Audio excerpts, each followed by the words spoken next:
sheikh basically was there, and all of a sudden this bagger came in and asked for money. And the sheikh says, "Oh, who has money can lend me so I can give this guy. I just need kind of like few pennies." So every kid tried to give him, and then he grabbed some money from the kid, from one of the kids, and give the bagger. Then at the end of the lesson, he put his hand in his pocket, and his pocket was full of money. And then he gave the kid back. And the idea was, the lesson was, if he did not ask the kids would not know that they have to give charity. Yes, yes. Okay.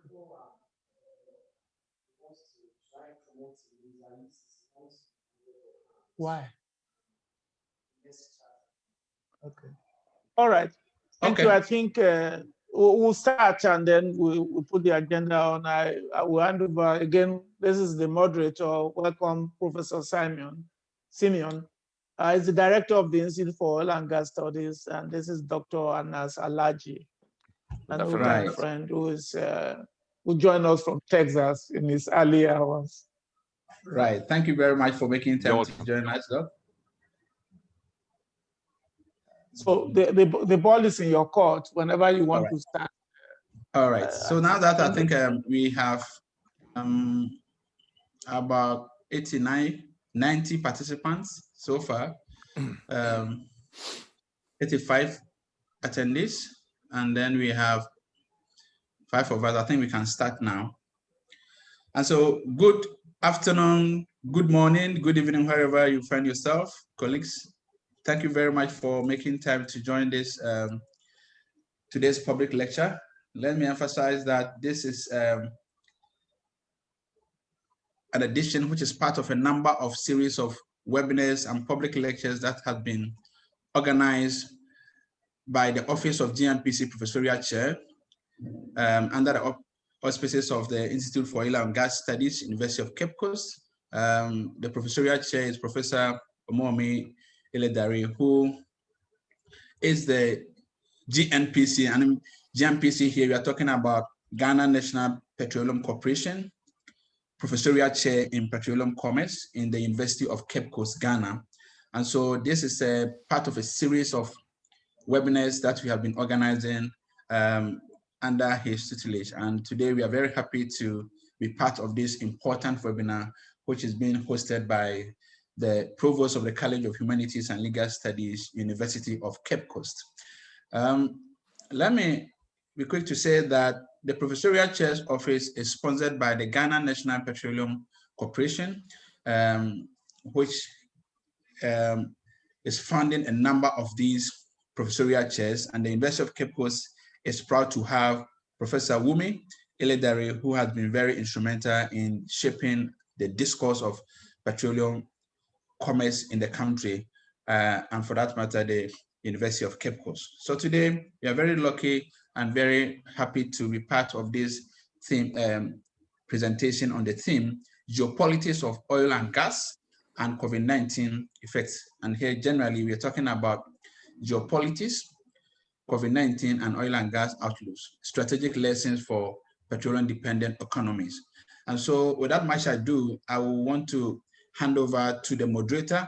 The moderator is Professor Omomi Iledari, as I've already indicated, and going to moderate this entire session, bringing on board his extensive experience in this sector for several years, in fact, many, many years, and we hope that today's presentation will be one of the exciting ones, especially as we have Dr. Anas Alaji, who will be properly introduced, and then the chairperson for today's occasion will also be properly introduced by the moderator for today's occasion. So, ladies and gentlemen, I introduce to you Professor Omomi Iledari, the moderator for today's program. Thank you very much. Thank you, Professor Simeon Mariwa, for your kind invitation to moderate this program. I think it's also appropriate to acknowledge your magnanimity and your support for the GMPC chair at the University of Cape Coast. I want to also welcome my old friend and current friend. I call him my friend before. It was quite a long time we saw each other now Professor Anas Alaji from Texas. I will formally introduce him later. I also want to acknowledge the presence of the provost, who's going to chair this occasion for us, Professor Francis Eric Amokwando. I want to acknowledge your support for the GMPC chair. Let me also briefly recognize the Ghana GMPC General Manager for Sustainability and External Relation, Dr. Kwame Amwa Nwako. I cannot but continue to express our gratitude for your dispensation to support what we are doing. Your energy is really infectious to us to do what we are doing. Having said that, please let me welcome the Provost of the College of Humanities and Legal Studies of the University of Cape Coast, who is my boss in this institute, because the institute is under his jurisdiction. So please kindly come and give us the welcoming remark. Professor Amokwando, yes.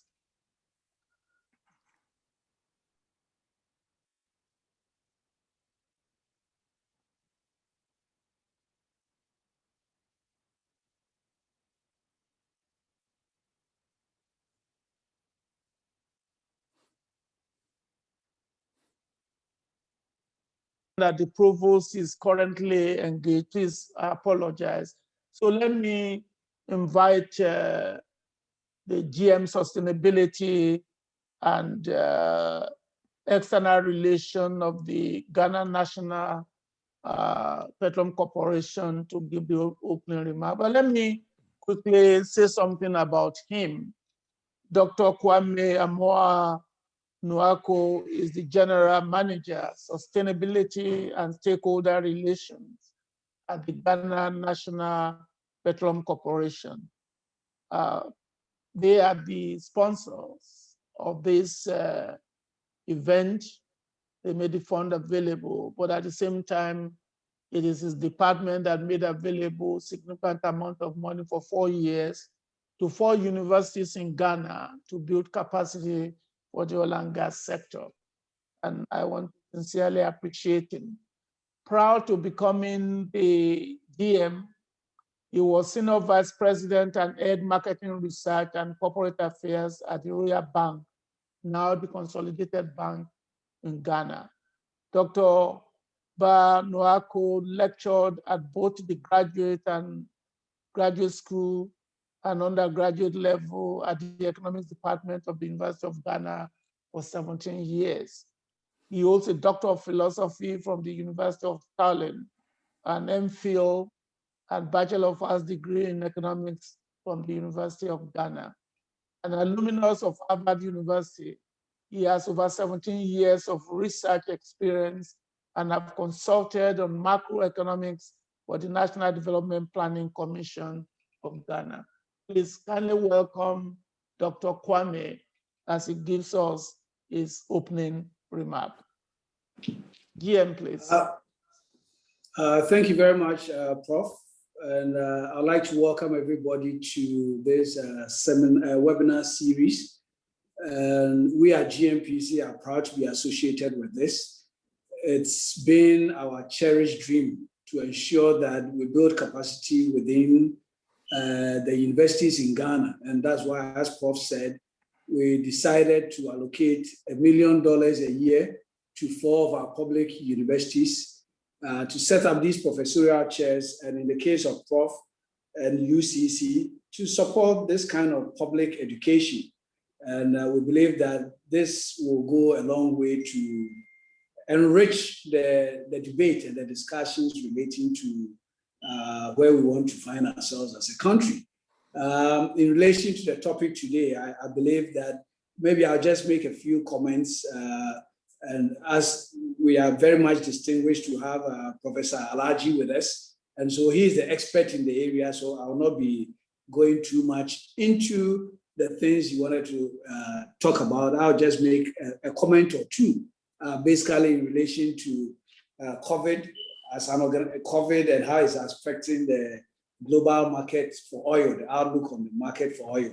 I've always listened to Prof, and we've had a gentle discussion relating to global demand for oil in the years to come. So we look at demand dynamics, and we also look at supply dynamics and how that affects the prices. What we know is that the demand patterns are changing. The demand for oil and gas is changing.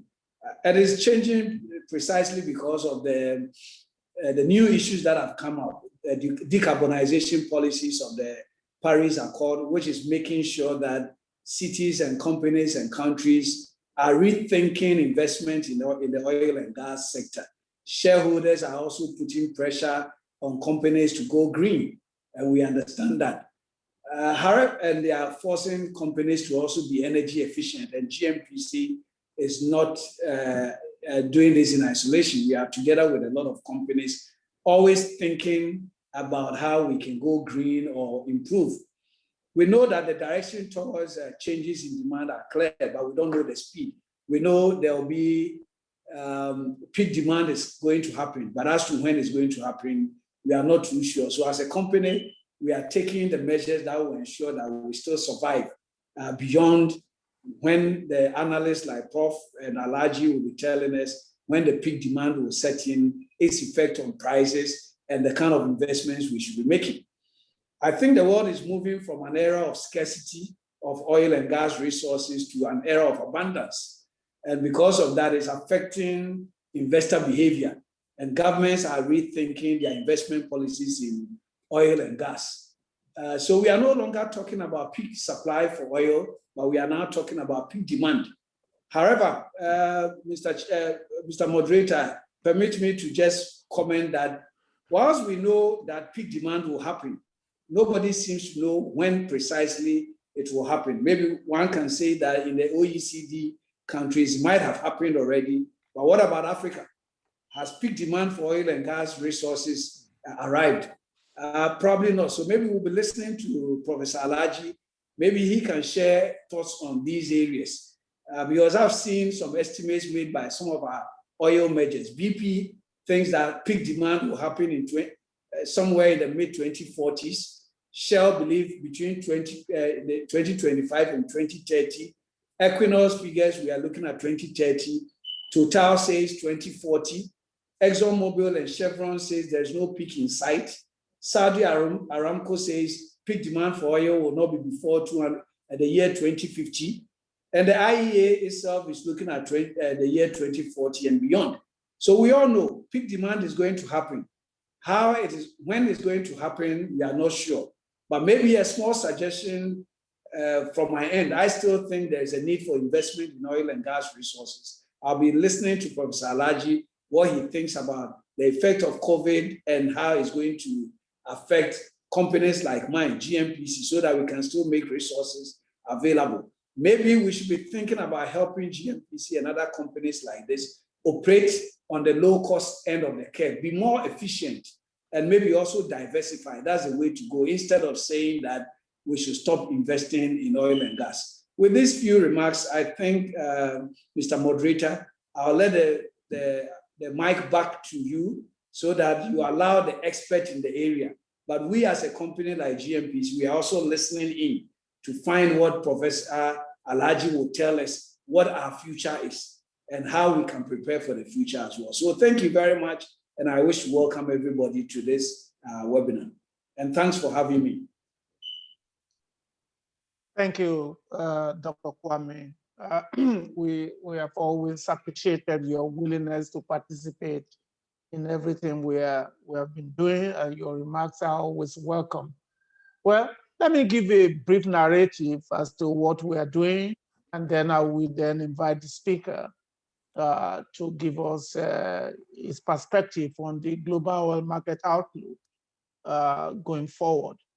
Let me quickly, even at this time, also bring to the audience attention that you are welcome to use the question and answer menu or the chat menu to put some questions through to Professor Alaji at the end of his 30 to 45 minutes remark. But oil and gas remain the key primary energy resources and the most internationally traded commodities worldwide. Many of the global economies are directly tied to petroleum for sustainable economic development.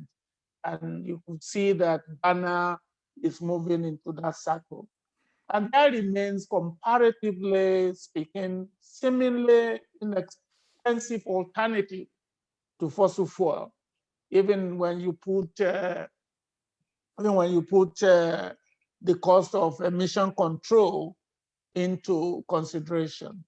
The competitive advantage of oil and gas for sustainable economic growth and development is glaring, more so in some oil-producing countries in our region. It is, of course, being challenged with the new paradigm of climate change as well as energy transition. So the new challenge is the COVID-19 impact, which more or less is very noticeable. And so there are plausible concerns that the instability in the global oil and gas markets due to COVID-19 pandemic have long-term detrimental effects on emerging petroleum-dependent economies like Ghana. So the new challenge is critical because earnings in petroleum economies are considerably contingent on the development of petroleum resources and the subsequent revenue that are derived from the trading of petroleum. Thus, this public lecture is to stimulate discussions and facilitate good understanding of the effects of geopolitics and the responses to COVID-19 that oil and gas producing countries like Ghana must attend to. We hope from the conversation today that we are going to be able to see how to adopt in this adjustment process to what COVID-19 has brought to the economies of Ghana, Nigeria, and the Gulf of Guinea, and even the Middle Eastern countries. So we hope we are going to be able to learn some strategic way to approach adjusting the new paradigm in our budgeting process and the economic development strategies. So let me welcome to the podium our public keynote speaker today. Well, I've known him since both of us were graduate students how many years ago. We interacted at the foray organized by the United States Association for Energy Economics. In fact, basically when I was the chair of concurrent sessions, I used to have to review his paper to make sure they are presented. And then even when I became the president of USAEE, he was my great supporter. And so I really feel very happy for his willingness to join us today. And there's no better person that will talk about this issue more than Alaji, who is the moderator of a great forum called Oil and Gas and Energy Law from the United Kingdom. Dr. Alaji is the managing partner at the Energy Outlook Advisors and the former chief economist of NGP Energy Capital Management. He led the firm's macro analysis of oil, natural gas, and related markets, as well as the overall economic development. He was responsible for the short-term and long-term outlooks for oil and natural gas liquids, and liquefied natural gas markets. Dr. Alaji is a highly respected academician, author, researcher, and speaker with more than 800 papers, articles, and columns to his credit, with focus on energy market outlook, energy security, and oil geopolitics. His articles have appeared in numerous countries in more than 10 languages, and his work is cited in over 60 books. He has addressed various national and international organizations, institutions, and conferences. He also serves on the boards of several energy-related publications. Above all, is my friend. In fact, we used to be the defender of OPEC several years ago when we were both evolving as young academia. Dr. Anas F. Alaji, the professor of economics. Please, the podium is yours as we invite you to give us some lessons we can learn on the adjustment process required going forward as an emerging energy economy. Thank you very much. You have 30 to 45 minutes and there will be questions after.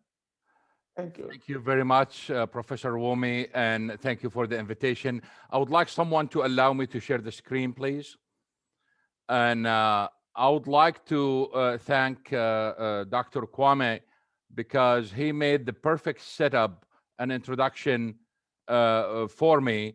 And I would like to highlight the point that he really did not know, he did not see my presentation.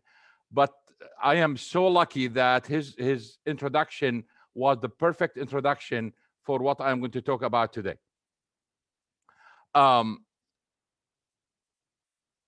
So this is, as you know, you already know the topic, but I am going to go in a very untraditional way of making this presentation.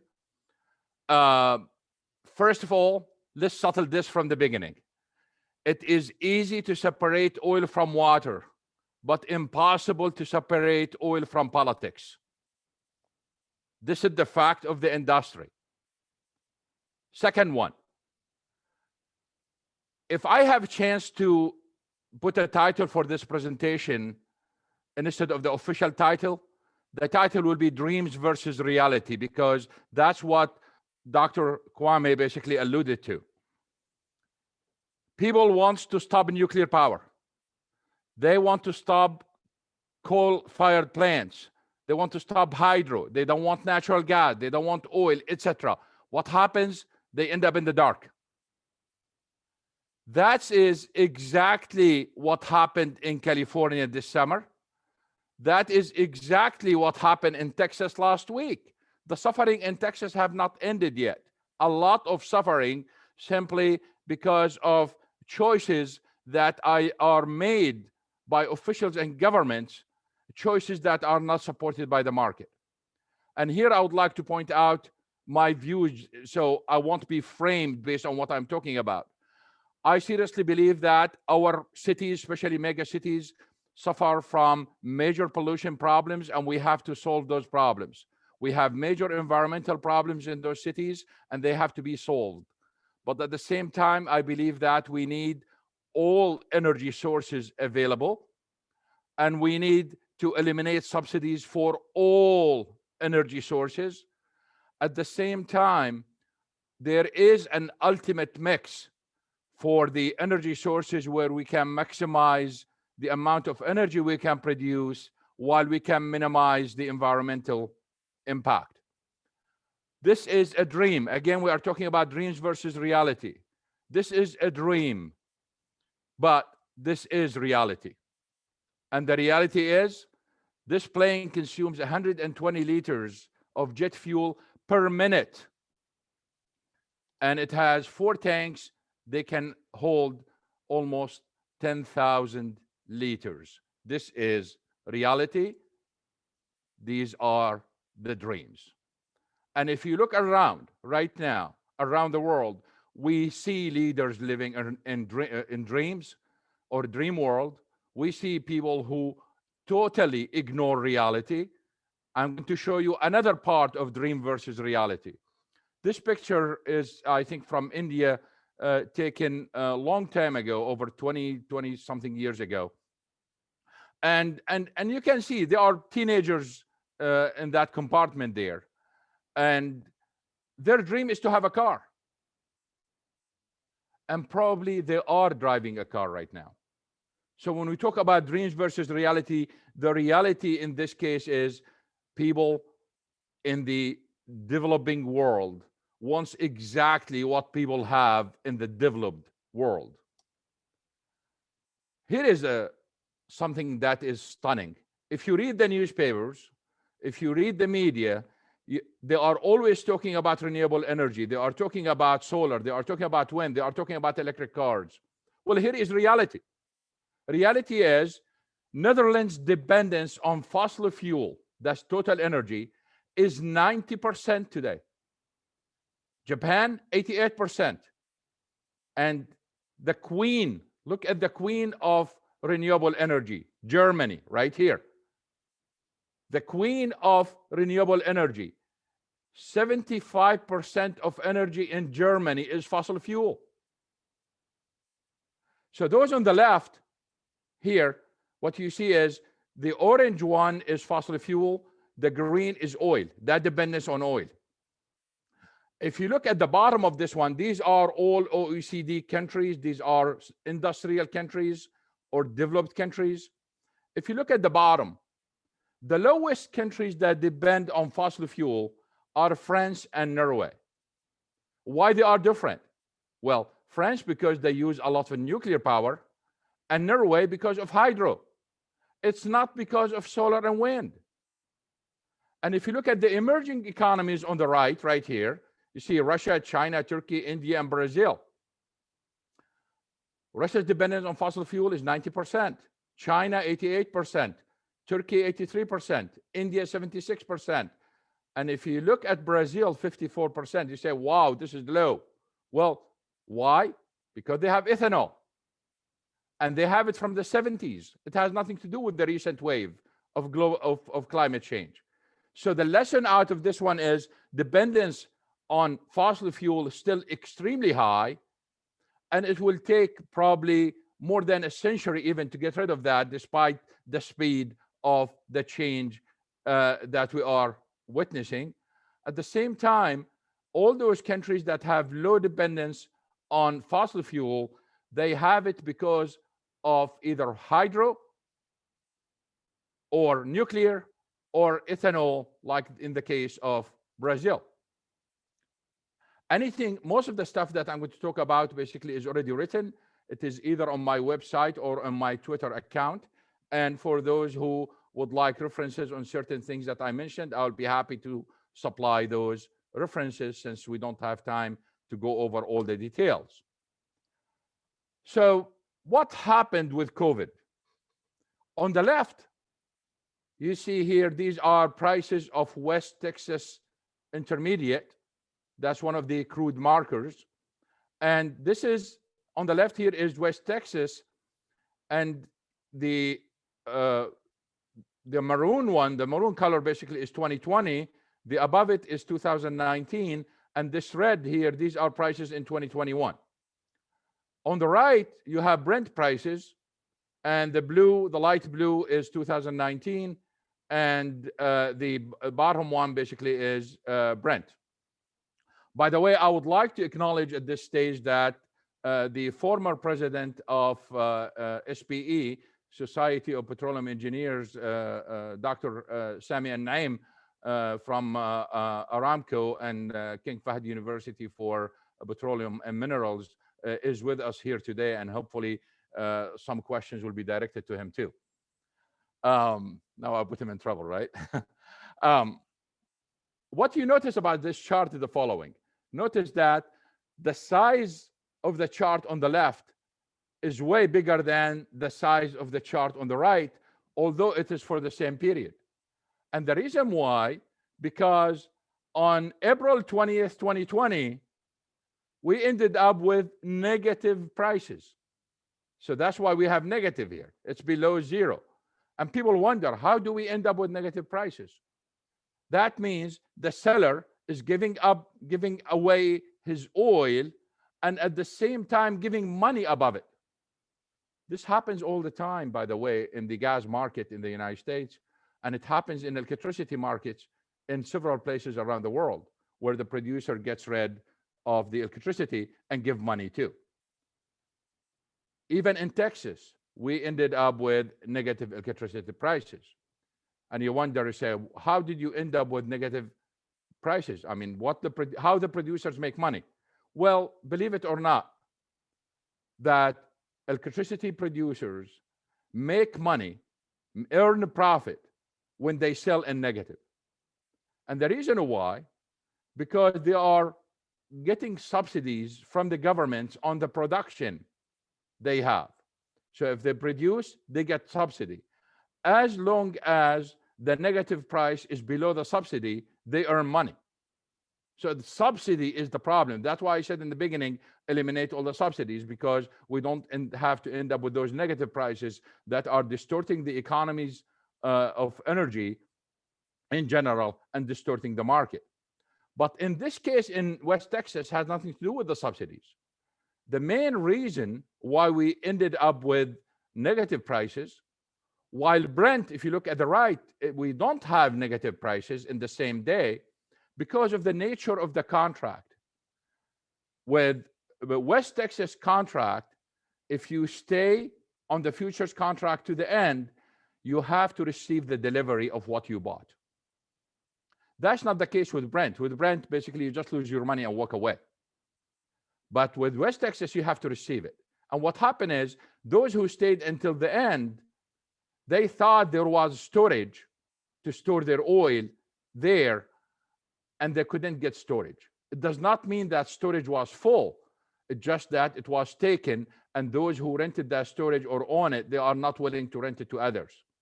And that's why we ended up with this negative price.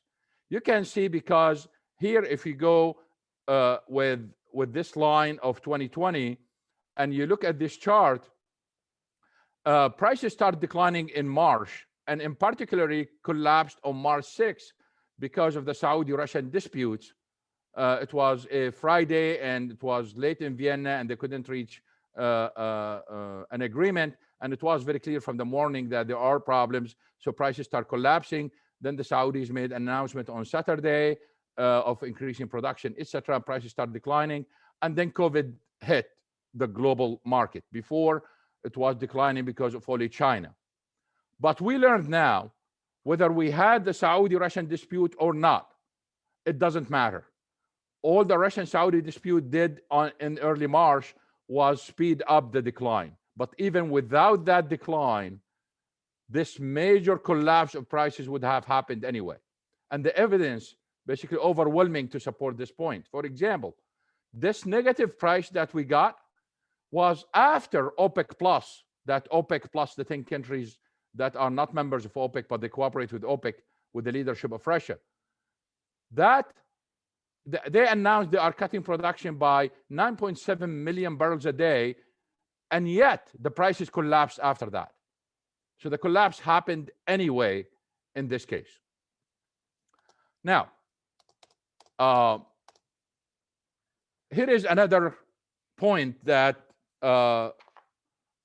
Kwame, basically, I think he's interested in. What this chart shows is this is the total of global oil demand. 64% of global oil demand does not compete with renewable energy sources. There are certain countries, mostly the industrial countries, China and India. Oil does not compete with renewable energy. End of story. I know in the media goes crazy about the oil industry fighting renewable energy and this. No, there is no competition between oil and renewable energy. Shocking? Well, here is why. Because renewable energy is used to produce electricity. It's used in power generation. In industrial countries, India and China, oil or very, very tiny amount of oil is used in power generation, and mostly in remote places or in some areas because of certain history. But oil is not used in those places. Only in 36% of the countries in terms of global demand where we have the competition, and mostly in the oil producing countries in Africa, Latin America, etc. That's it. But even within the 36%, we have to exclude the transportation demand. So only a small amount of oil left to compete, or only a small amount basically need to be replaced or in danger or under threat from the renewable energy. So I am here just to bring common sense to the table, that those who are going crazy about, oh, we already reached peak demand last year, or we are going to reach it this year or soon, they are missing this point, that the impact of renewable energy on oil demand is extremely limited. And here are the evidence. Germany, only that sliver of orange, you see that little thing there, that part of electricity comes from oil, and that's it. This is France. You cannot even see the orange. This is China. China's dependence on oil and power generation is very tiny. Here is India. You cannot even see the orange. Here is the United States. You can barely see the orange. Well, the largest country among all the industrial countries that depend on oil is Japan, and that's only 4%. And that's for historical reasons and because we have too many islands, and you need a source basically that has certain characteristics to be delivered to those islands. But that's the maximum, 4%, that's it. Of course, now the question comes, okay, you are talking about renewable energy, what about transportation? That's absolutely where the competition is. That's the big issue in the future for oil. So if you look globally at the global oil demand, what you see here, sorry, this is written in Arabic, but I will explain it in English in a minute here. You see this blue here, 56.8, that transportation. The red one is industry. This light orange here, almost yellow, these are buildings. This green one here is electricity. So only 5% of global oil is used for electricity generation, which is part of that 36% that I showed you earlier, and 11% that's all others. So only 56.8% of oil, of global oil demand, goes to transportation. That's in danger. But that includes cars, trains, ships, and planes. That includes even everything the militaries of the world use in terms of transportation. If we want to talk about small passenger cars, that's less than 40% of the total. So this is the only part that is under threat from the battery revolution, if you want to call it. But if you are talking about the smaller cars, it gets smaller. And if you want to take it by country, then it gets even smaller and smaller and smaller. Again, back to the theme of dreams versus reality.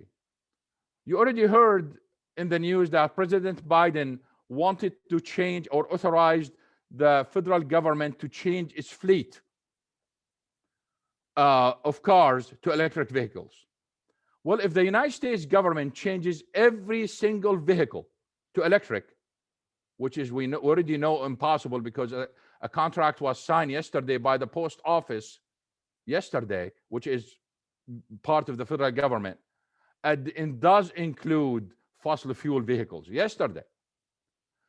But let's assume that they can switch all of those, although most of the fleets are SUVs and trucks, light trucks, and some of them are big trucks and semis. If we switch all of them, they can reduce global oil demand, listen to this, by only 20,000 barrels a day. That's a small well production in Saudi Arabia. Only 20,000, with all this hype of the news. Look at the EU, where the big hype about renewable energy and electric vehicles. If we switch every single car in the EU, every single car in the EU to electric, which will take at least 40 to 50 years. Even if we do it today, it will reduce oil demand by about 7 to 8 million barrels a day over a period of 40 to 50 years. 7 to 8. Even the IEA and others expect that the oil demand in India alone is more than that during that period. So how come demand is going to peak while I have those facts on the ground? The question is, okay, oil demand was 100 million barrels a day last year before, in 2019, before COVID. What it takes to keep oil demand at 100 at 2019 level in the future. We know that oil demand is going to grow in the coming years, but many of them think that, like Dr. Kwame mentioned, that he listed several companies and their forecasts.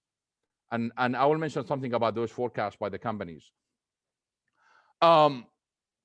If we want to keep this 100 million by 2050, we need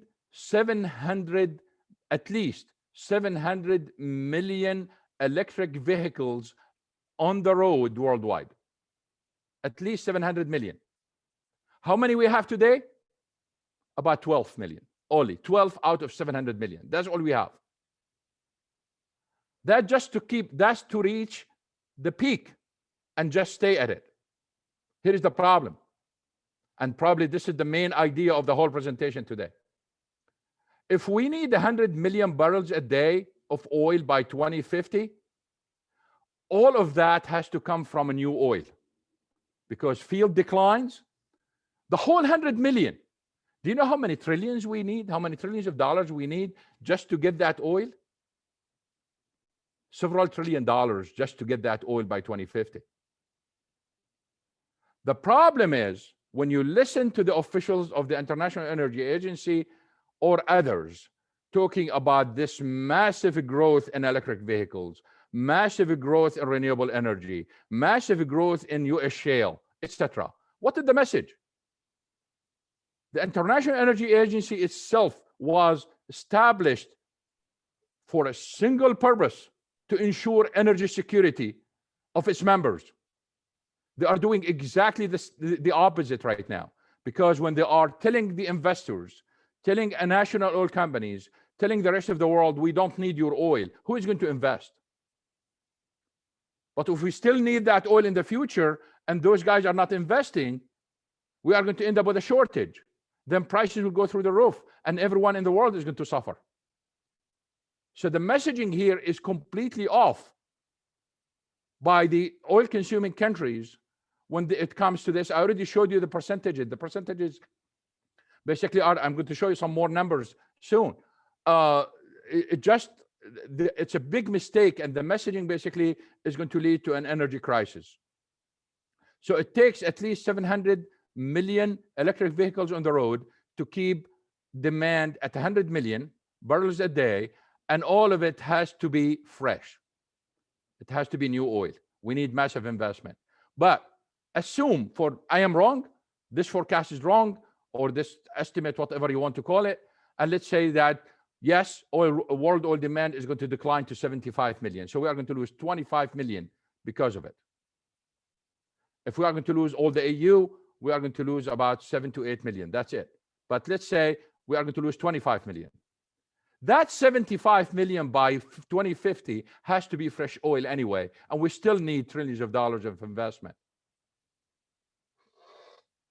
The whole discussion about the future of energy misses an extremely important point, that it will make everything collapse, and it make people realize that there is a reality on the ground that is different from the dreams. What is the message from this slide here? I have 4 animals.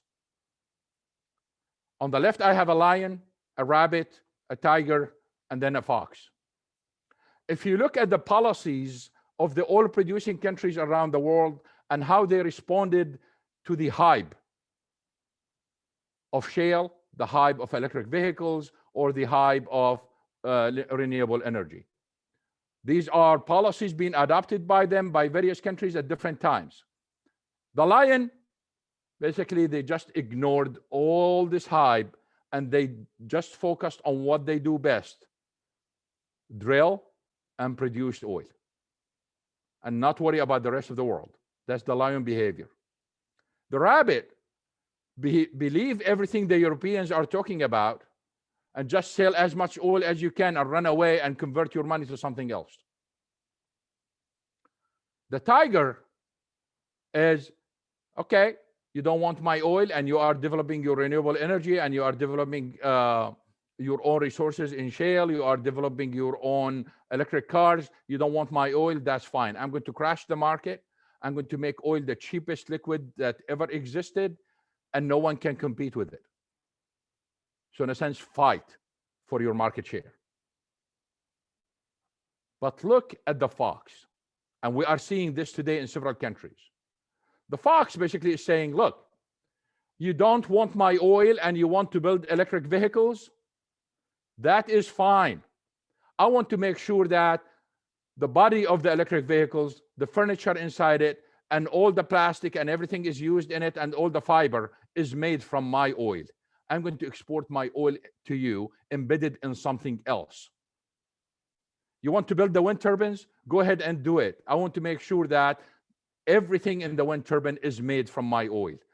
Oil to petrochemicals, oil to materials, or converting the heavier oil to petrochemicals, etc. That's what we are seeing in various countries right now.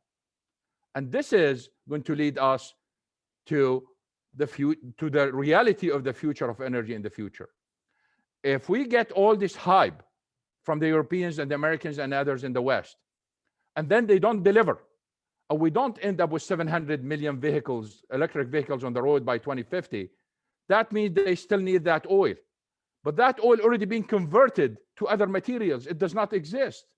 Can you imagine what the price of oil will be at that time and how much they have to pay for it? This is reality. I'm going to spend some time on electric vehicles and then I will conclude. A lot of people do not know that when we talk about electric vehicles, they are older than the internal combustion engine. They are older than gasoline vehicles. In fact, they are 189 years old. So they've been there. And this picture you see is from 1912. And this is electric vehicle on the left, and this is the charger on the right. So this is not new technology. In fact, there is nothing new even about renewable energy. If you want to talk about solar being there since the creation, since the beginning. Wind being there and being used by people. Just now we are using different technologies to utilize them. In fact, the percentage of renewables in the 16th century or 15th century is way, way higher than today. So we cannot even claim that renewables are growing because they are way lower than what we had in the past. These are old technologies and we are going backwards in a sense.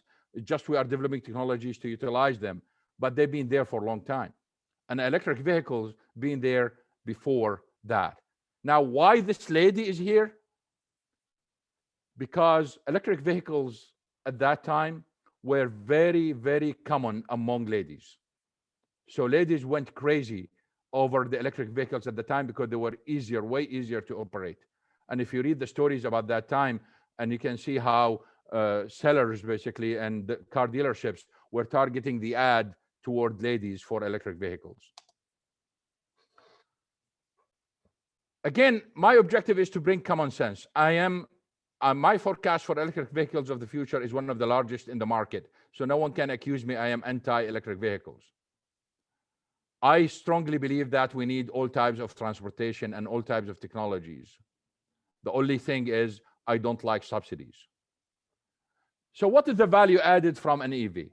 You already heard people talking about that the growth of EVs, electric vehicles, is going to be like the adoption of various technologies, that when we moved from a horse and a carriage to a car, the growth basically was almost vertical. We are going to have the same thing, the same story with phones, and then with cell phones, the same story with TVs and all electric equipment in the kitchen, etc. That's absolutely nonsense. And the reason why, because moving from a horse and a carriage to a car was priceless. The value added was priceless. What is the value added from moving from ICE to EV? Very limited. Now we have another problem. What is the definition of EVs? If you go and look at the numbers and then dig deeper, even electric bikes are counted as electric vehicles. So when you see some charts going through the roof, they are counting things that should not be counted as cars. There are big mistake in the numbers, because if you look at, for example, one major city in the United States that started converting its buses to electric vehicles, some organizations said, well, if they continue with this and they change all their fleet, they can replace 60,000 barrels a day of oil. That's a big lie. And the reason why it is a big lie, because that city does not use a single bus that runs on diesel or gasoline. All its buses runs on CNG.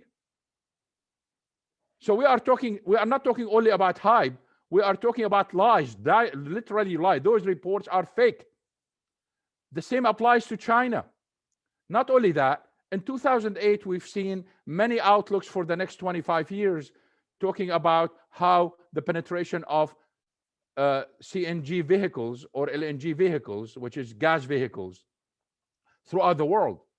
Well, now the electric vehicle forecast is replacing the natural gas forecast, and they are ignoring that. So there is a lot of hype and exaggeration on that part.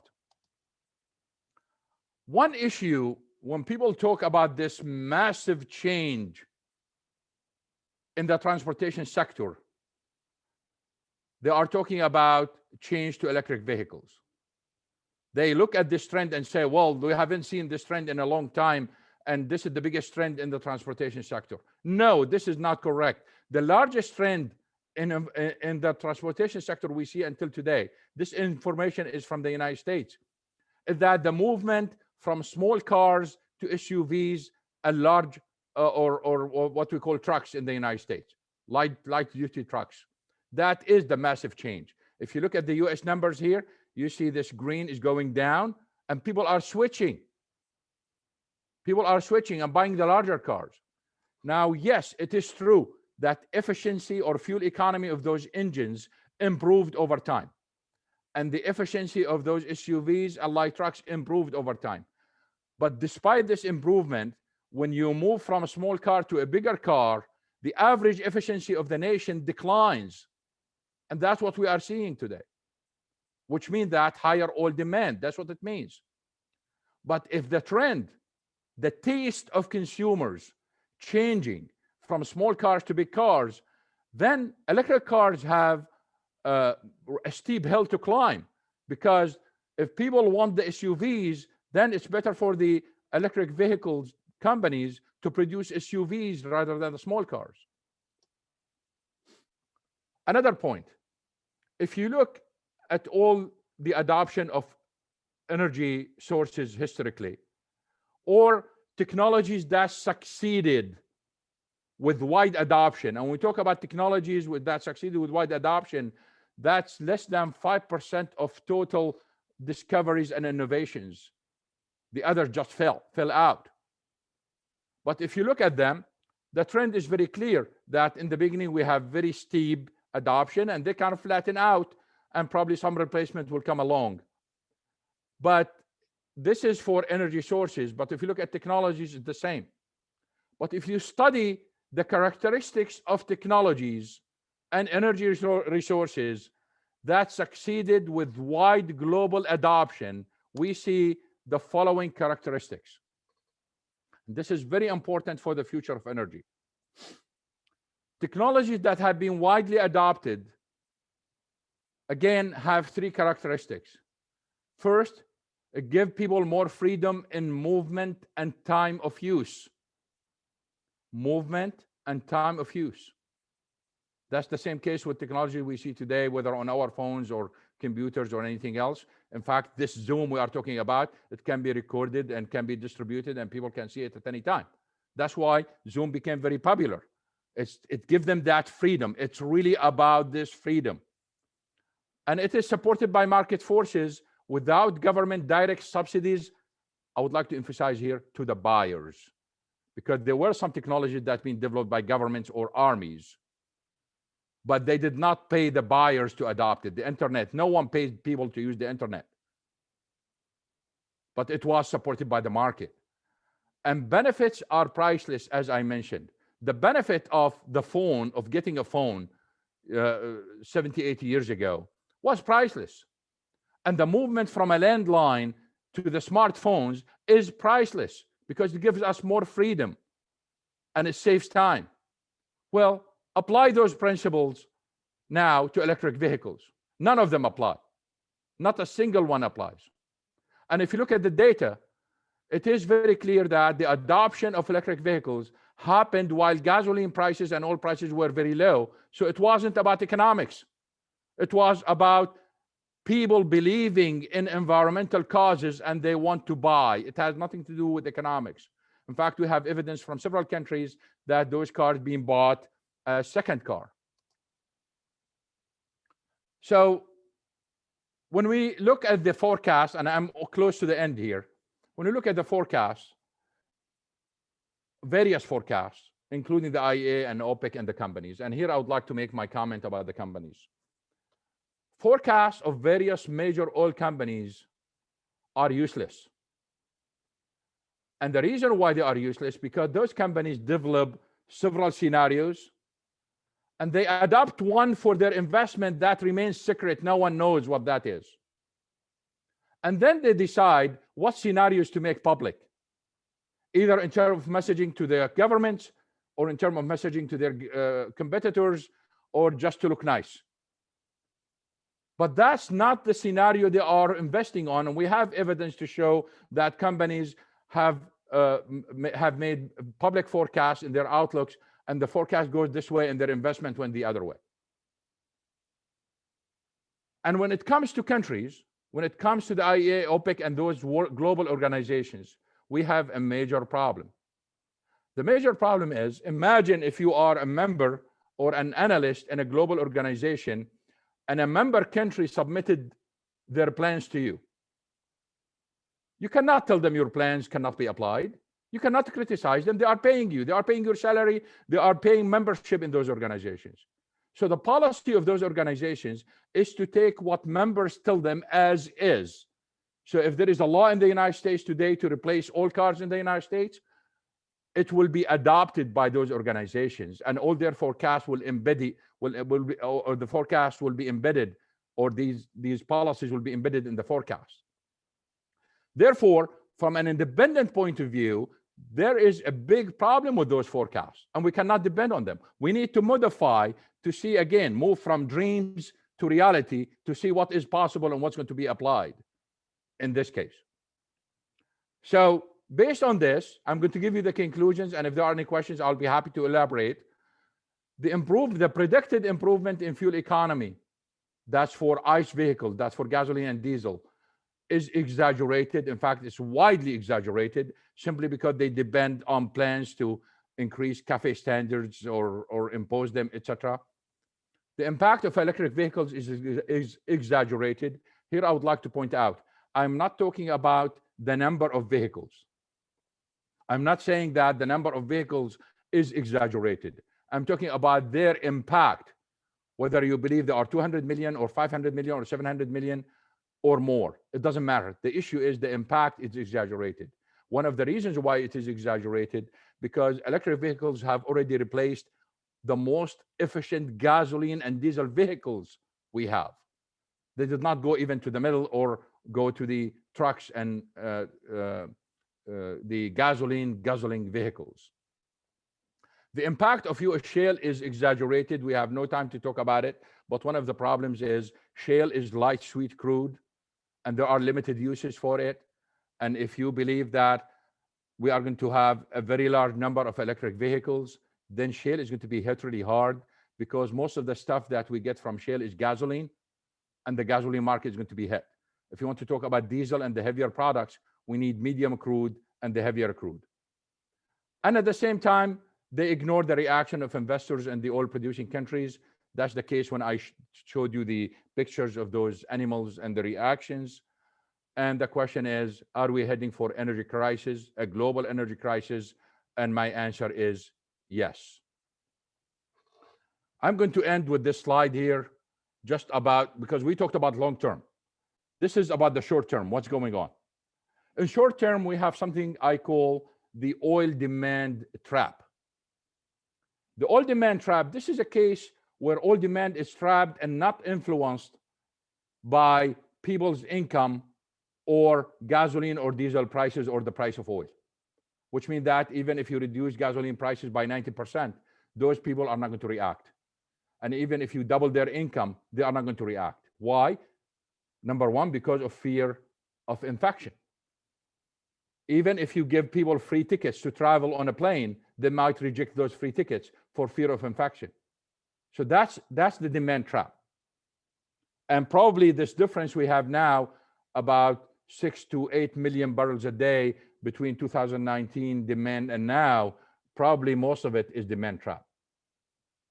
Some of it because of fear of infection, and the second one is because of work from home.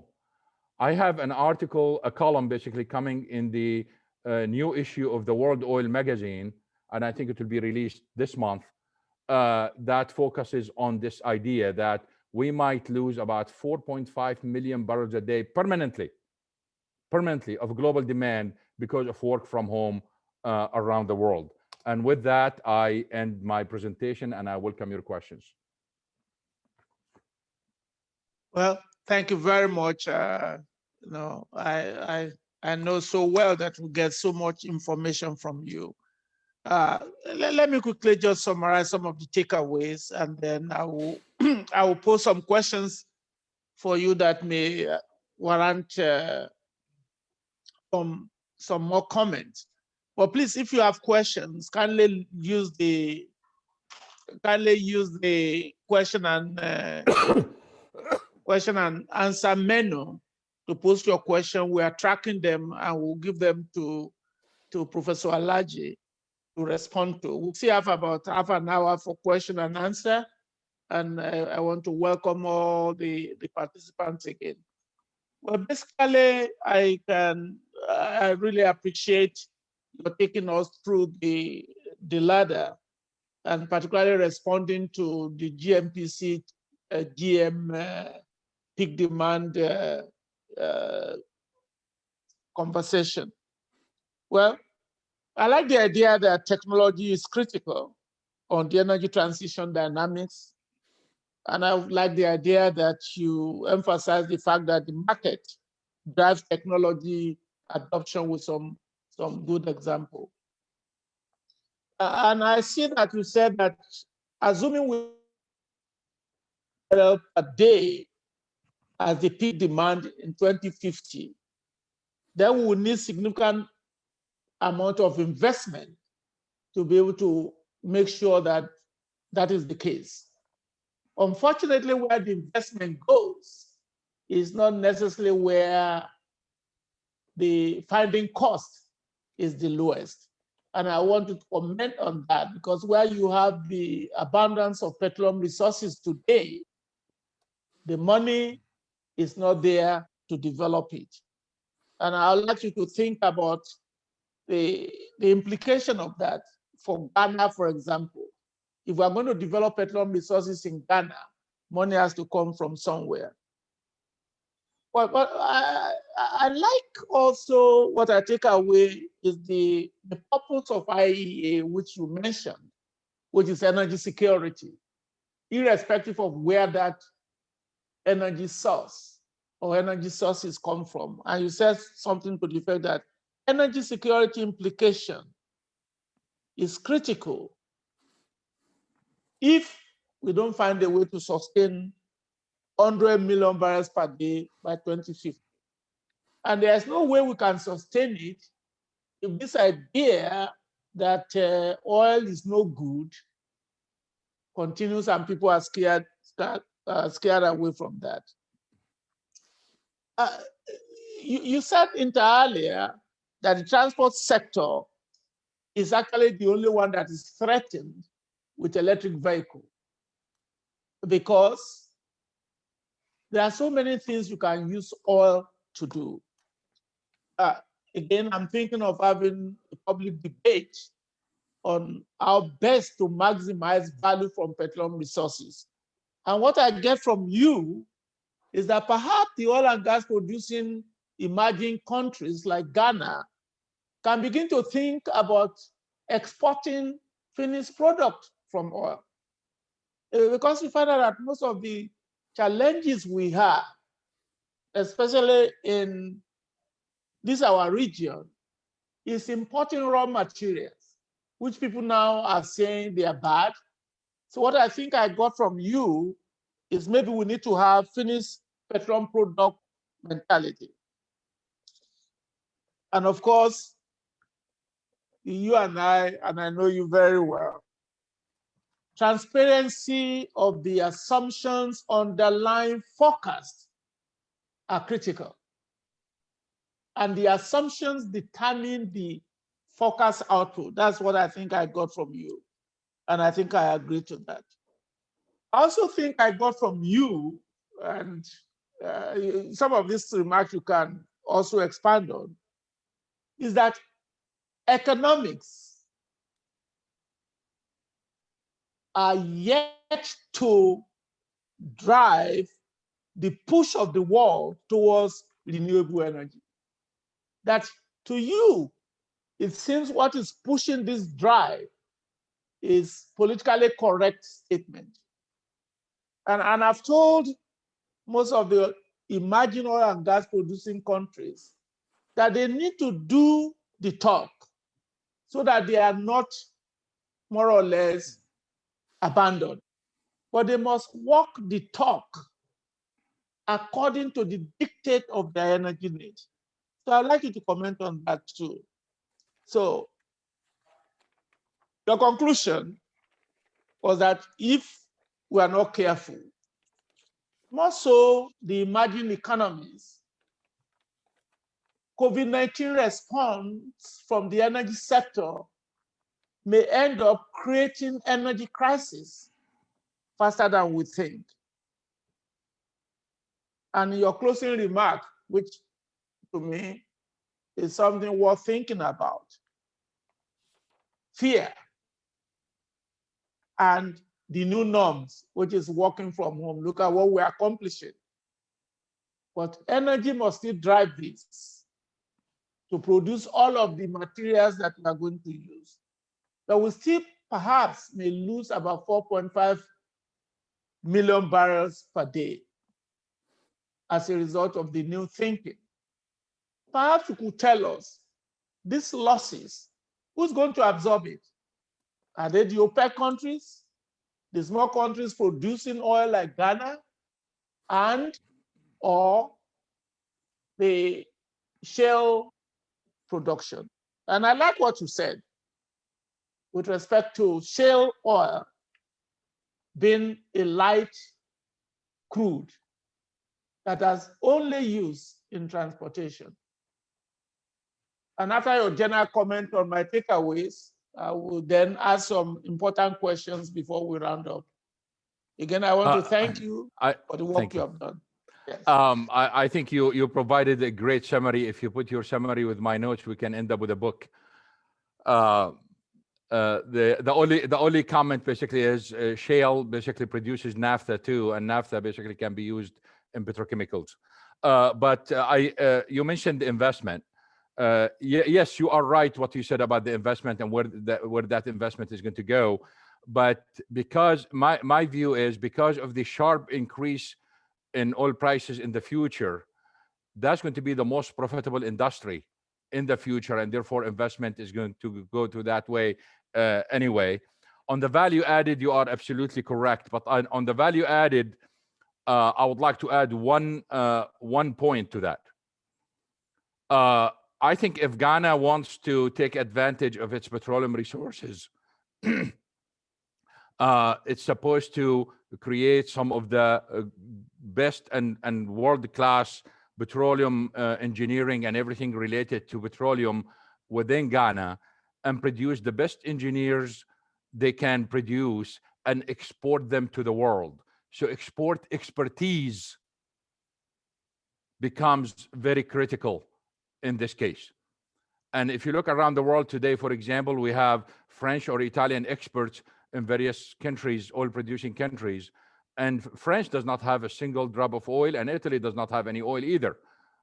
So the idea here is, if you want to build on your resources, basically focus on the petroleum resources and then look at your human resources, develop them, and export those expertise to the rest of the world. On the assumptions, I think this is very critical, and the media is not doing its job in questioning the assumptions of what politicians and various reports are saying.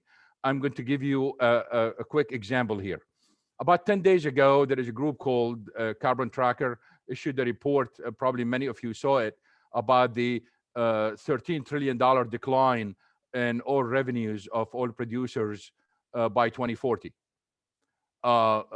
If you look at the assumptions, they took an assumption from the International Energy Agency, which is the sustainability assumption, and said, okay, we are going to adopt that. Well, there are many problems with that. One of them is the IEA itself says this is not going to happen. So how dare you, in a sense, and I laugh here when we say, how dare you? How dare you take an assumption from the IEA. The IEA itself said, or a scenario, the IEA said it will never happen. That shows you the level of hype that we are witnessing. And then what they did is they said, well, the IEA assumed a price of 40. No, they did not forecast a price of 40. The IEA basically make forecasts based on price assumptions. And the only reason why they chose 40, because they thought if oil demand declines, cost cannot decline below marginal cost. And therefore, they compared that with one forecast of a European company that has a $60 in the long term. And they said, okay, they lose $20, multiplied by production, that's how much they lost. So the issue of assumptions become very critical in this case.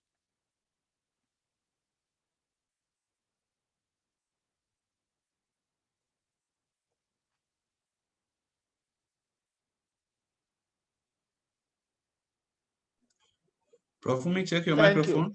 Yes, thank you very much. I apologize. This one has to do with the energy security issue. And I'm just going to read the question directly to you, sir, for your comment. I will ask two questions and you can comment on both, and I'll ask another two questions. The first question is the agreement between Iran and China. I understand there's a 2-year partnership agreement by them.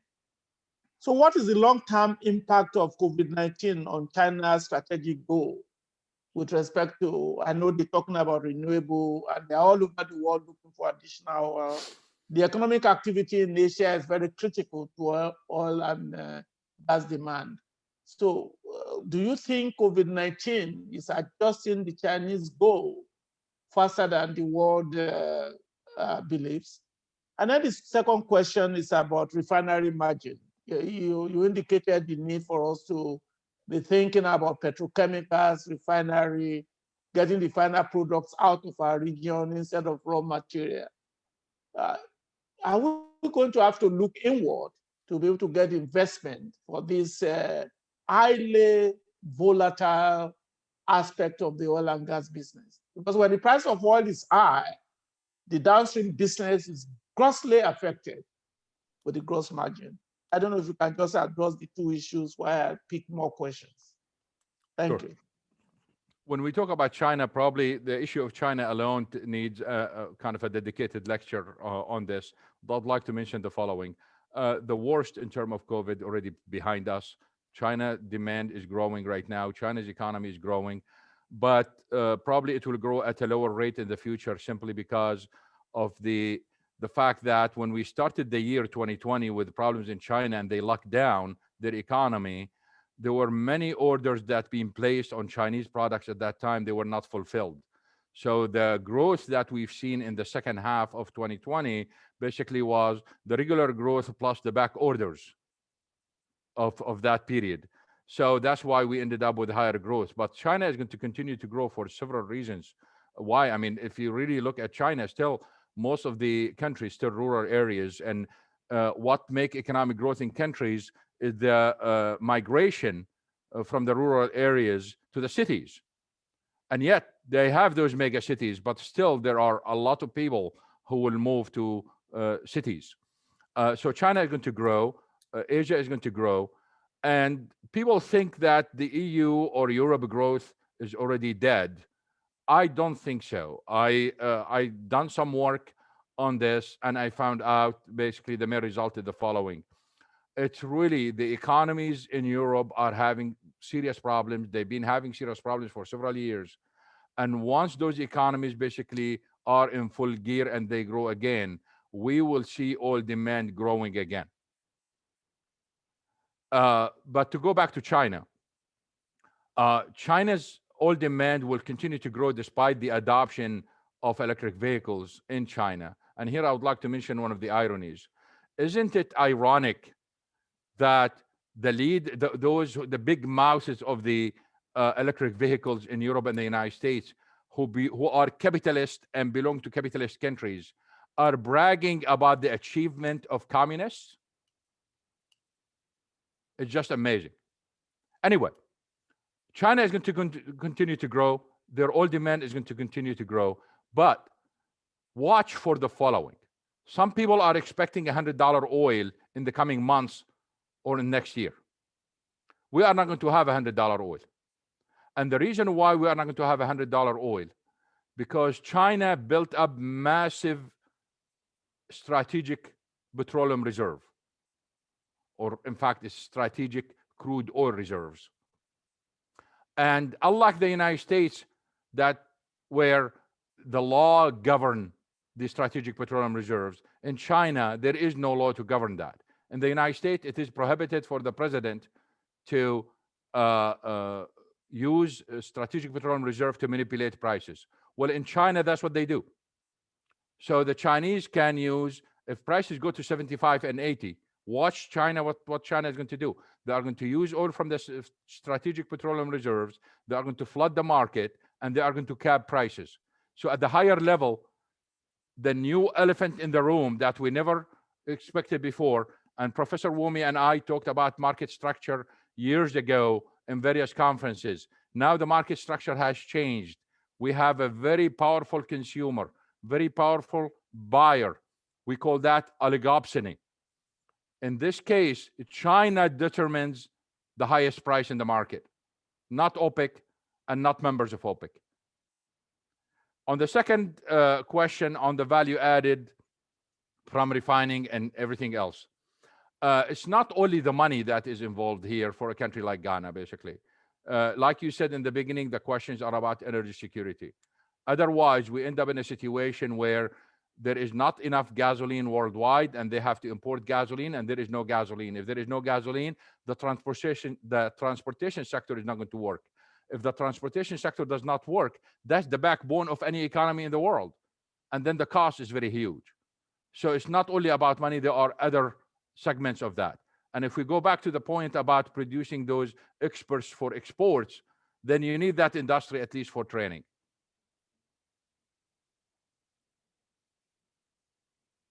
Very much for the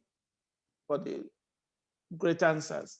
I have several questions here, and I hope I'm just trying to combine them. But there's someone in particular, and I think I agree with her or him. Who are the rabbits? You gave something about the fox. In the 4 pictures you gave, tiger, lion, fox, and rabbits. There was a question about who are the rabbits? All OPEC members are rabbits at one time or the other. All of them at certain times, basically, they run away, and either they run away because of market share or they run away because they believe the other side. Again, these descriptions fit OPEC members and others at various periods of time, which means that you can see one country having the 4 characteristics. But I think that's a great answer. And I wish that we in Ghana would be like fox, looking everywhere rather than try to think of producing all our oil and use it for something else. There's another question here. It said the Saudi Energy Minister, Prince Abdul Aziz bin Salama, speaking at the Singapore Energy Summit on Monday, 26th of October, said getting rid of oil and gas is far-fetched and unrealistic. The prince indicated that the world, instead of showing preferences, should look for ways to reduce the emission of greenhouse gas. The question is more about the significant impact of oil on the environment and not competition between oil and renewable. If it becomes a matter of choice, most consumers will consider energy that will have less impact on the environment. Do you agree? And if you don't, can you comment on that? Sure. Couple of things here.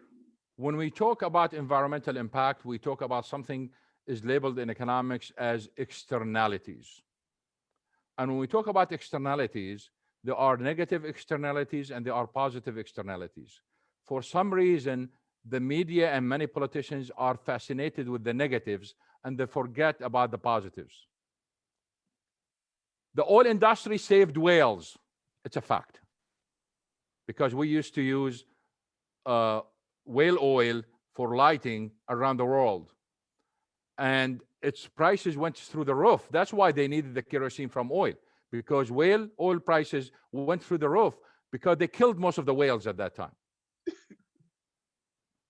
If you want to talk about the environmental impact, the world population tripled because of fossil fuel.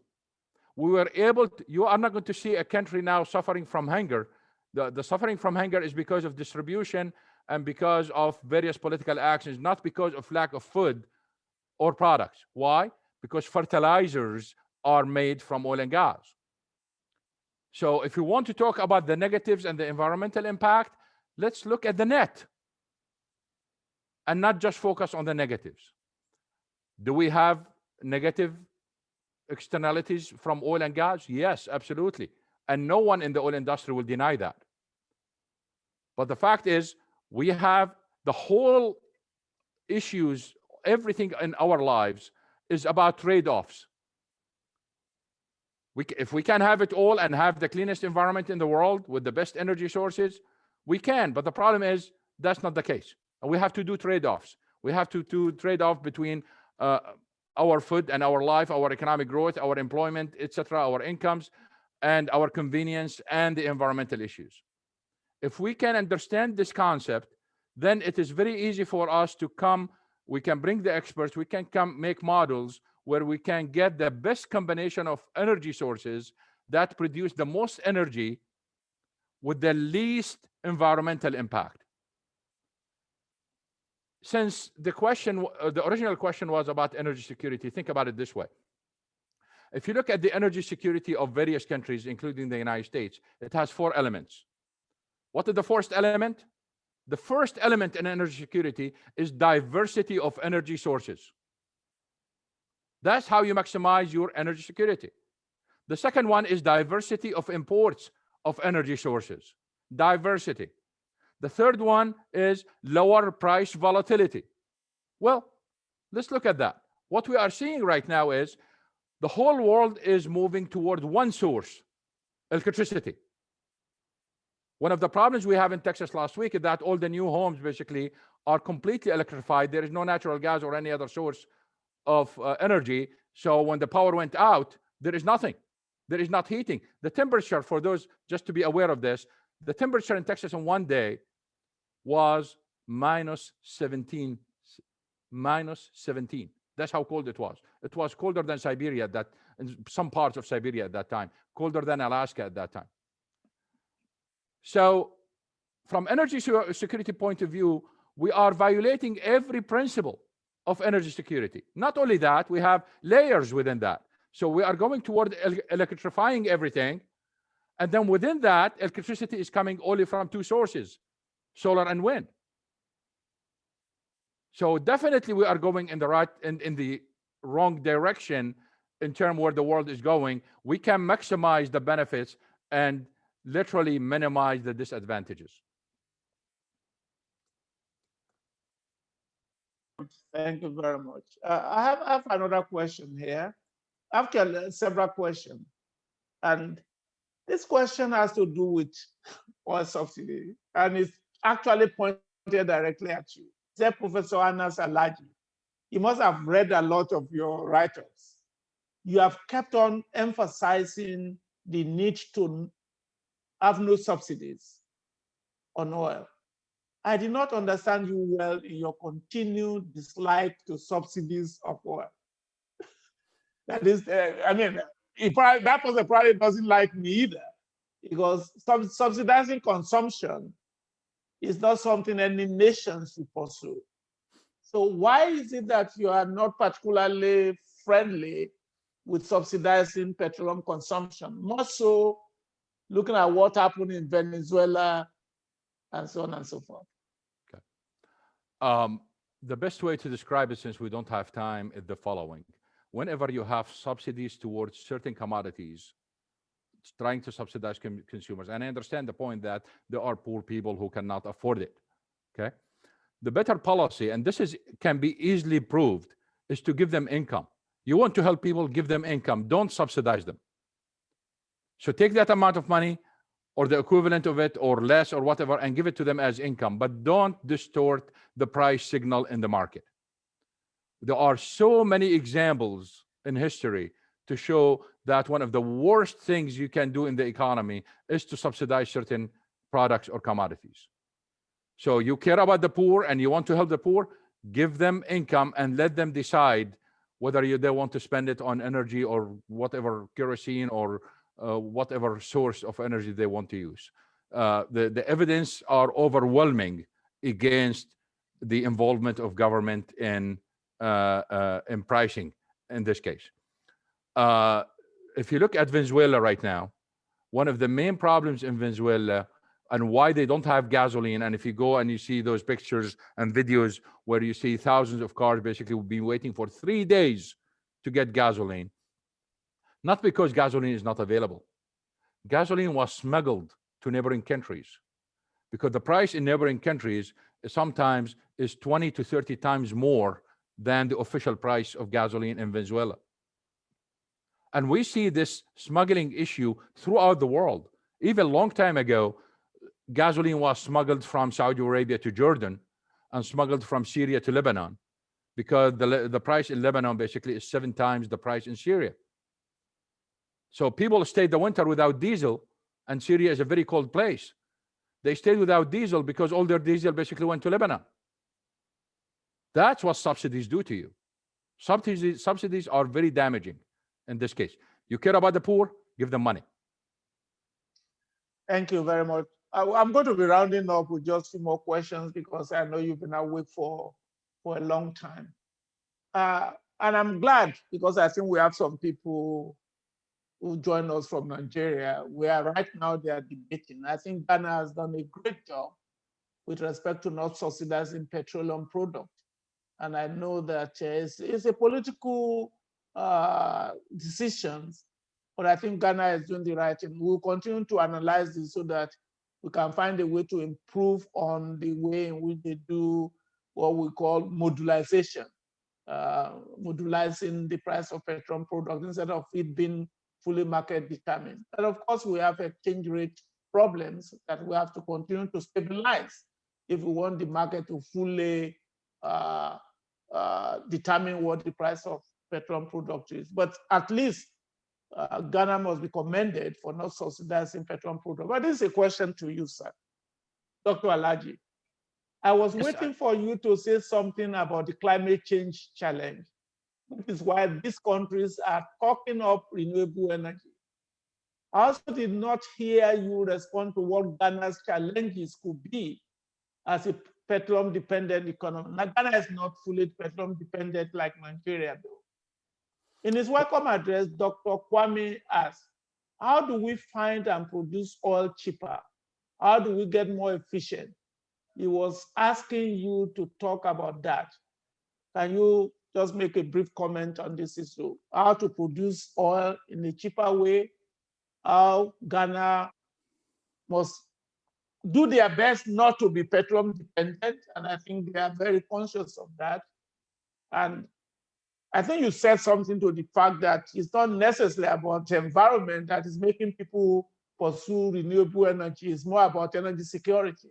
Because if oil producing countries like Ghana, Nigeria, Mozambique, we use oil as an energy source, there won't be oil to go to Europe from them, and they must find a way to support it. So I don't know if you can make some comment on that. Generally speaking, I think the experience of Saudi Arabia now is very important for those countries.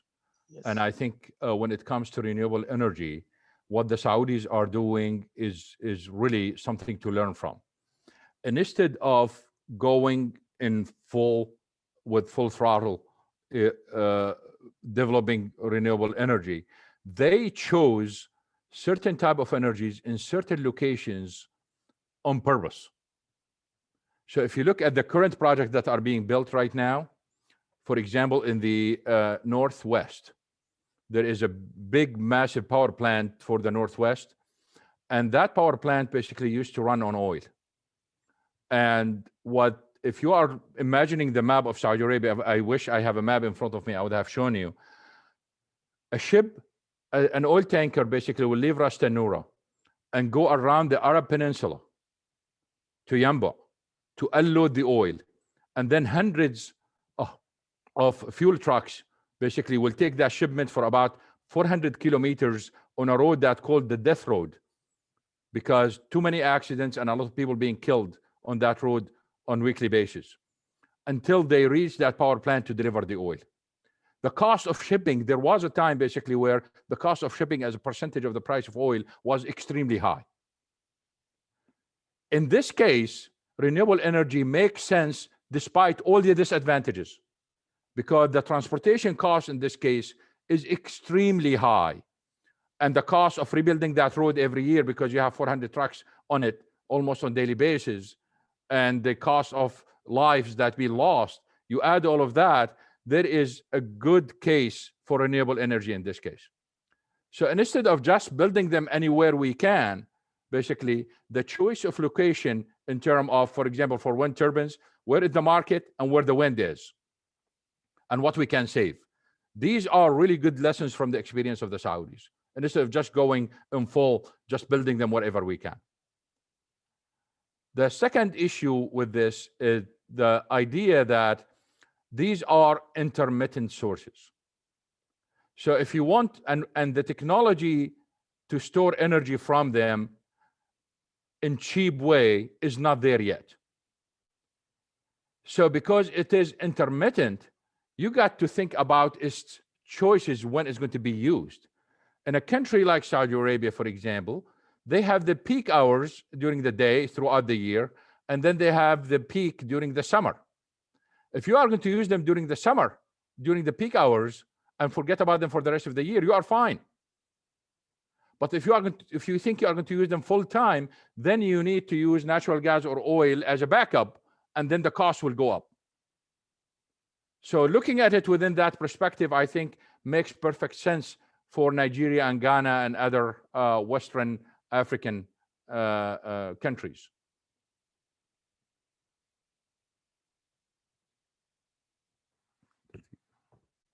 And then, because we apologize for the questions I've not been able to ask because of time.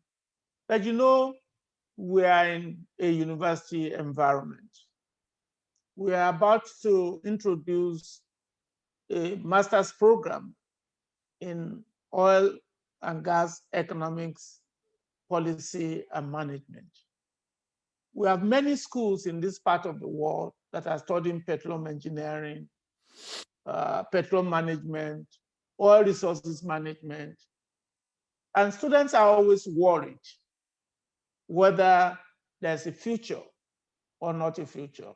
So there's a question as to, recently Oxford University, I think, or Imperial College stopped their petroleum engineering and geosciences program. And I just want to comment some comment from you as to what you think the future is with respect to Sure. petroleum education. And after that, will come. But I want you to talk to the university community with respect to what you think about petroleum economics or engineering or geoscience education. Thank you. Thank you. When oil prices collapsed in 2015, at a school, without naming the school in the United States, the petroleum engineering department basically all of a sudden has no students. Students just walk out of class and they did not come back, simply because they saw no future, and the head of the department had to call each one of them on their cell phone and interview them face to face, trying to convince them to come back. The industry by nature is cyclical. We already know that. So what you do? Well, you do several things. And one of them is to have a double major. So don't graduate with a single major. Graduate with a double major. That's number one. And if you don't want to double major in any other things, listen to this. Focus on data analysis. There is bigger market in data analysis right now around the world than any other field in the world, even in history. Because data analysis right now is required in every single field. So you want to study petroleum engineering, go for it. I think there is a big future coming, but you can take data analysis with it or take something else. So when you have a down cycle, at least you have other alternatives. So that's from employment point of view.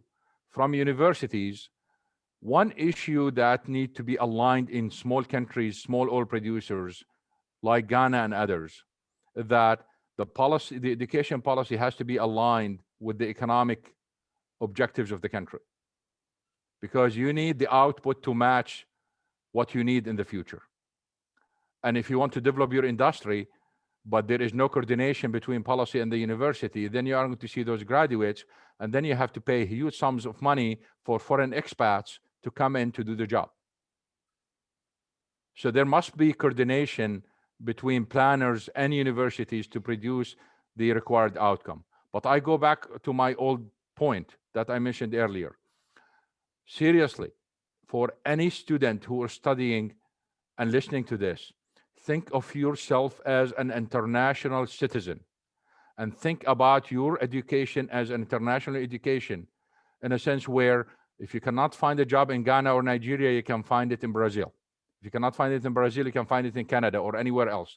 Those jobs come with high payments, and a lot of time, basically, it's very easy visa to get in because the laws allows for such things.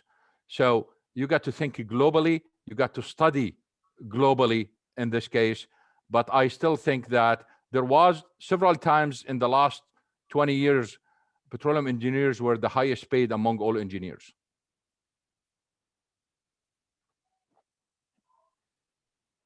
Thank you. We are still the ISP. Anyway, finally, I just have to ask this question, because the person has a commendation for what you have said. It's an excellent presentation, Dr. Alaji. But are you suggesting that oil companies should not be much concerned to diversify some of their portfolio in renewable energy? Let me read it again. Are you suggesting that oil companies should not be much concerned to diversify some of their portfolios into renewable energy? And following up with that question, is using historical data for the past 10 to 20 years, a scenario suggests that investing in both oil and renewable is a win-win for oil producers. What do you think? Okay. And that will, you can then just give us your summary of your opinion before I invite the closing remark and vote of thanks from the chief host. I highly suggest for the person who asked the question to read a book about the history of the companies or the history of the oil industry, because it is very important. If you look at the history of the industry for the last 140 years, what do you see? You see that every time every time there was a competition for oil, or they smelled the competition of oil, they tried to control that resource, whatever it is. And evidence abound on this. If you go back to the 70s, the oil companies basically controlled every single resource available, and they bought every single technology was developed in the 70s. In fact, I remember when I was among the first people in the world to work on hydrogen in the 90s. And I was in a conference when I said, watch the oil companies, they are going to control hydrogen and switch the technology to get hydrogen from fossil fuel. And I got 2 phone calls from 2 major banks, global banks, basically to work on projects for them, to evaluate projects. And they rejected both projects for more than $4 billion worth based on this, when they realized the fact that oil companies basically are going to switch it. What happened? Now, 20 years or 30 years later, that's exactly what happened. We are now getting hydrogen from fossil fuel. So that it is the nature of the industry to control any other substitute or competition. The difference now is with renewables, we already know that, especially the European companies, they already switched, they're already buying, they are already building, Shell is getting into charging electric vehicles. Equinor basically is building the largest windmills in the ocean, etc. So we are already seeing this. But what is different from the past right now is the government subsidies are so lucrative that the oil companies are making more money from government subsidies than the oil. Once those subsidies stop, we are going to see a rebalance in this case. The other point is, if you look, for example, if you look at charging, you want to charge, even if you want to talk about hydrogen, it's only the oil companies have the infrastructure right now. They own all those gas stations. They have the pipeline. They have, and they've been there. They know how to do it better than anyone else. So it's only natural for the oil companies to control those resources and develop them. I want to thank you very much for this opportunity to at least engage you again. And I agree with you. I think you and I remember when we were talking in who developed the technology for SimFuel, Texaco. So it's the number thing for sustainability of business requires you to look for the next line of action. So I really want to thank you for joining us today. We hope to get opportunity to engage you again. Let me ask the provost, please, provost, kindly just wait. Let the chairman of today's occasion, Dr. Kwame, give us his closing remarks. Then I will invite the provost to combine his vote of thanks and own goodwill message to wrap us up. Dr. Kwame, please. Okay, thank you. Thank you very much, Mr. Moderator. And I'd like to once again also add my voice to the thanks to Professor Alaji. It's been very educative in terms of the presentation he did and his responses to the questions. I had made some initial comments about the peak demand, energy transition, and what is in it for Africa, and especially my country and my company. At least today, my biggest carry away is that there's still need for investment in the oil and gas sector. So I can go to my government and argue that he should still give GNPC money to invest out of the oil resources. At least I have justification from the discussions that we've had today. I'm sure the students who were on this call are also shaping the way they think around this energy transition.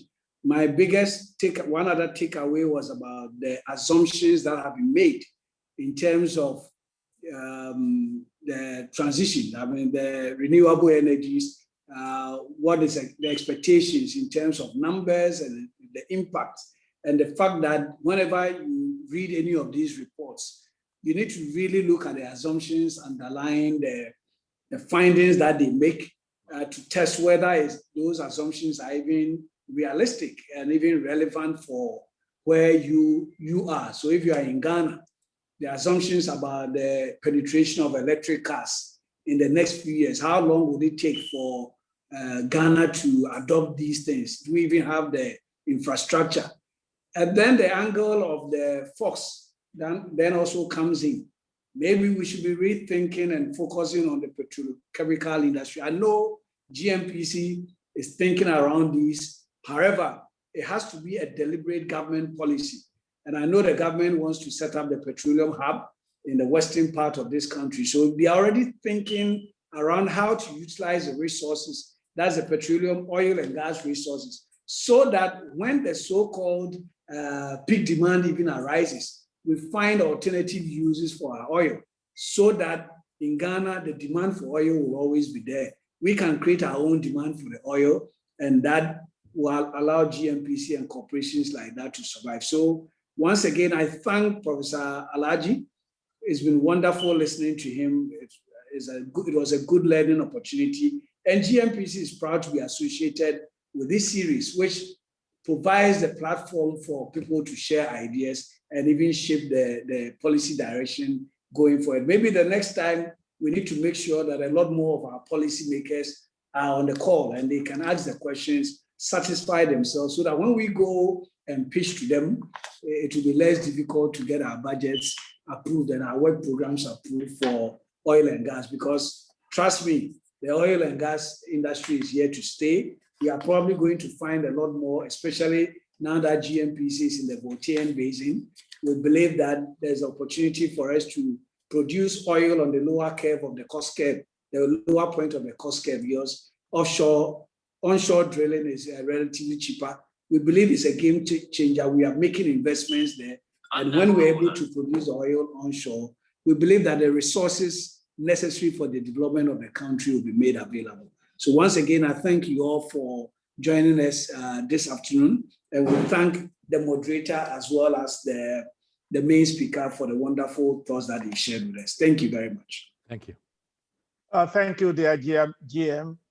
Thank you. Let me invite the provost of the College of Legal Studies, College of Humanities and Legal Studies, who's actually the chief host, to give his chief host remark.